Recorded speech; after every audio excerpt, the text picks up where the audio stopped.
Welcome back to my little channel.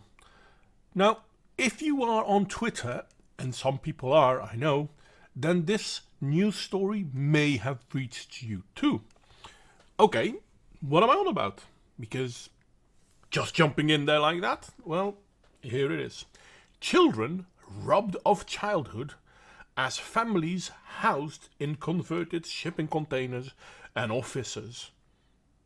And as the headline tells you, this is a terrible thing. The conditions some families are forced to accept can be downright dangerous, says the charity shelter. And with it came a video. Now let me first show you the article so that you know that I'm not making this up. There we go. And I'm going to scroll down a little bit because this is Sky News. And I'm going to show you the video of this poor person. Terrible, terrible. Here we go.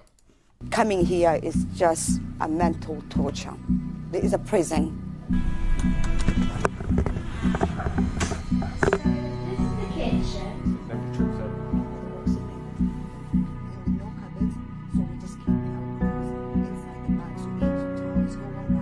This is wrong. This is wrong. Okay, I'm going to pause it here for a second because this is wrong. What we just saw was a reasonably large kitchen, a reasonably small bedroom for a bunch of kids. And this is wrong. Never mind the fact that there are people out there, even in the Western world, that have less. It gets funnier though. Let's continue. It's quite upsetting that this person thinks this is wrong, but let's hold on to the this is wrong bit. They doing to people is wrong. Trust me, it's not the right thing to do. Because how can you be at home and you can't even live like home? 3 kids are sleeping in one tiny room. I can show it to you. Me and my baby were sleeping there. This place is just a ridiculous place they could ever offer to anybody. This is a place for animals, not for human beings. Because remember how I said that there are people who live smaller than this? I still stand by that. But according to this person, it's not meant for humans. Let's continue though. human beings deserve to be in a home. This is a container. It's where people keep their storage. We are not animal. We are not storage. We are not furnitures. We are human. We have life too, you know. And this is just ridiculous. Seriously.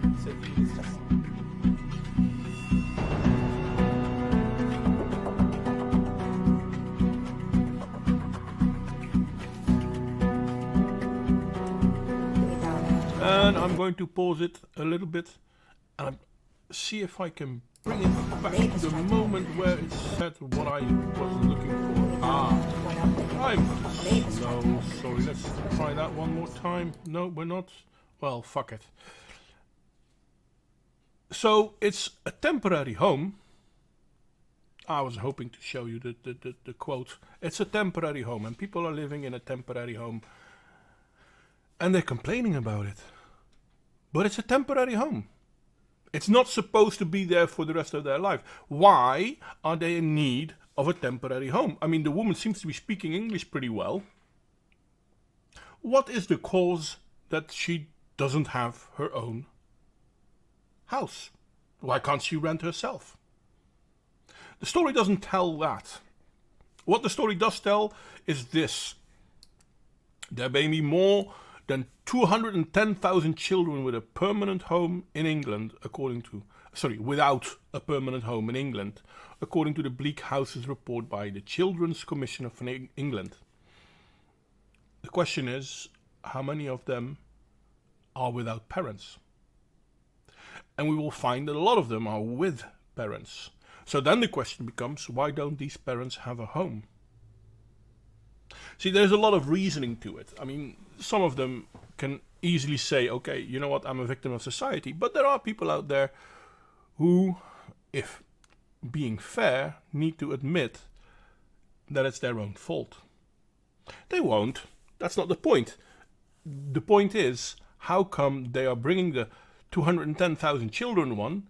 These one have a roof over their head. It might be not a permanent roof, but it's permanent enough. It'll keep you warm in the winter. It continues though.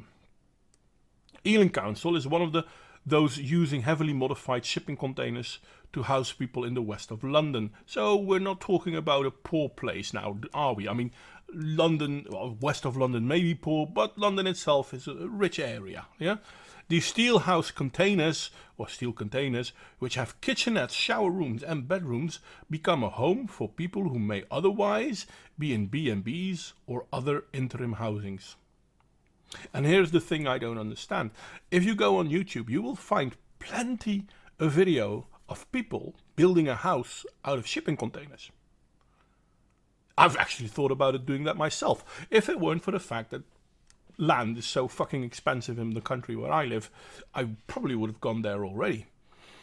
Because it's very doable. It's nothing wrong with that. Okay, so it might be a bit small. Yes, in certain dimensions it may be. How much room do you need? Seriously, I mean, the idea is you live there, you eat there, you sleep there. You can play games. Well, you don't need a lot of room to play games. And the rest of the time you can go outside. No. This woman we just saw, and Sky News in general, are telling us how terrible it is that these people are to be held in containers. The council says they are innovative, it's late, and provide a stable, comfortable environment for vulnerable homeless families, which it does. And then they complain. How come the woman we saw earlier is complaining about something that she was given? Are we to understand that what she was given isn't enough? They need to get more? I mean, this is one of the bedroom, yeah, parents and child. I don't want to be rude. We still sleep with the child of ours in our room. I have no problem with him sleeping there. Yeah. Would be nice if I had his own room ready. Fair enough. Toilet, kitchen. What do we want? Let me see this one. I mean, the 20-year-old nine who did not want to be named said it's better than Calais, but no one wishes to live in a container, especially when you have kids. But the question is not whether you wish to live in it. The question is, why do you need to live in it? And if that is because you have nothing else, then you say thank you to whomever gave you the container to live in. It was even worse than she lived in a normal house in Eritrea. Well, apparently it isn't.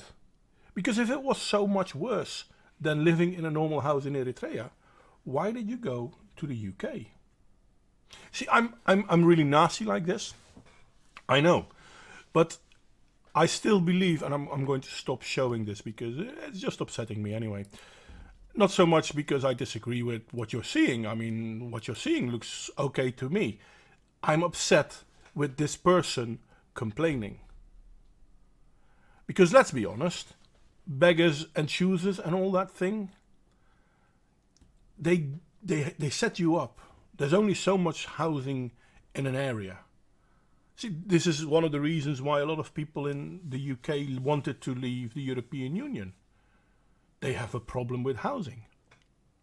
And the more people that come in that don't afford normal housing, the more special solutions they need, and the more special solutions they bring out, the more some of these people are complaining.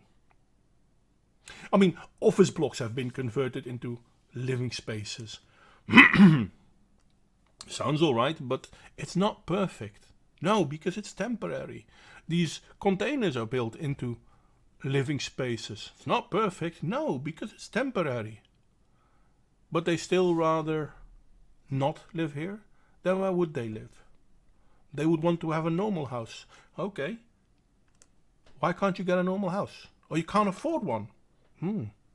How come you can't afford a normal house? Oh, because there are too many people in a certain area and the houses went up in price. Okay. Don't you see that all these things are tied to big numbers of people coming in? I mean, if you have a job and you still can't afford a house, then maybe the work you're doing is being undervalued. But they can only get away with undervaluing work if they, how do you say this, have a surplus of workers ready.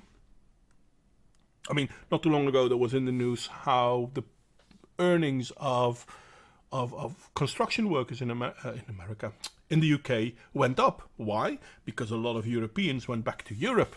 So they didn't want to stay in England because of the Brexit thing. And because of that, companies had to, well, they still have to hire people, so they had to pay more to get people to join in the workforce. So the rise of wages is directly correlated to having a smaller workforce available. And what we're seeing here is the other end. There's a large group of people that need a house. There are very few houses, or at least very few affordable houses. So she needs an affordable house. But obviously, this woman isn't happy with the affordable house she's given. You don't have to live there, my dear. You don't. But no one owes you anything. So either make the best of your situation or move. Simple as that. Anyway, like, share and subscribe if you feel so inclined. I'm curious to hear what you think. And criticism, as always, is more than welcome.